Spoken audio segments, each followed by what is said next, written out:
बालिकुदा एरसमा निर्वाचन मंडल में विजु जनता दल रे कर्मी सम्मेलन अनुष्ठित होईछि। अवसर बालिकुदा एरसमा विधायक तथा पूर्वतन मंत्री रघुनंदन दास, विजु जनता दल प्रार्थी शारदा प्रसन्न जेना, एरसमा ब्लॉक सभापति पीतवास गोछायत, बीजेडी युव नेता पार्थसारथी राउत, एरसमा ब्लॉक अध्यक्ष लक्ष्मीप्रिया महापात्र प्रमुख जोगदे मुख्यमंत्री नवीन पट्टनायक को किपरि षष्ठतर मुख्यमंत्री आसन बसाइबे से नहीं संकल्प नहीं। बालिकुदा एरसमा प्रार्थी शारदा प्रसन्न जेना शंख चिन्ह विजयी किपरि हेबे से नहीं समस्त आशीर्वाद और सहयोग कामना करथिले।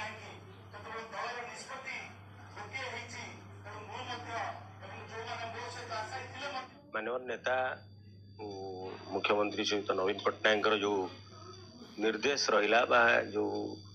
भली भाव में घोषणानामा रहा बालिकुदा एरसमा निर्वाचन मंडल श्रीयुत शारदा प्रसाद जेना को से चलित निर्वाचन रे बालिकुदा एरसमा निर्वाचन मंडल प्रार्थी करने जो घोषणानामा ताकू आम समस्ते बालिकुदा एरसमा निर्वाचन मंडल प्रत्येक भोटर भाई भौणी ग्रहण करत्यंत आनंद सहित कारण आम पाखे गोटे लक्ष्य जे माननीय मुख्यमंत्री किभली षष्ठ थर लगी मुख्यमंत्री हेबे एवं षष्ठ थर लगी मुख्यमंत्री हवा पछरे जदि विधायक नथिबे ताहले केमिति हबो।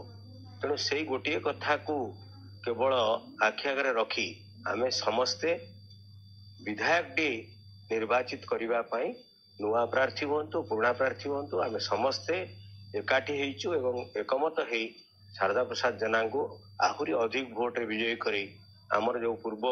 गौरव बा पूर्व प्रतिष्ठा ताकू किभली लाभ करूँ से संकल्प नहीं गतकाली।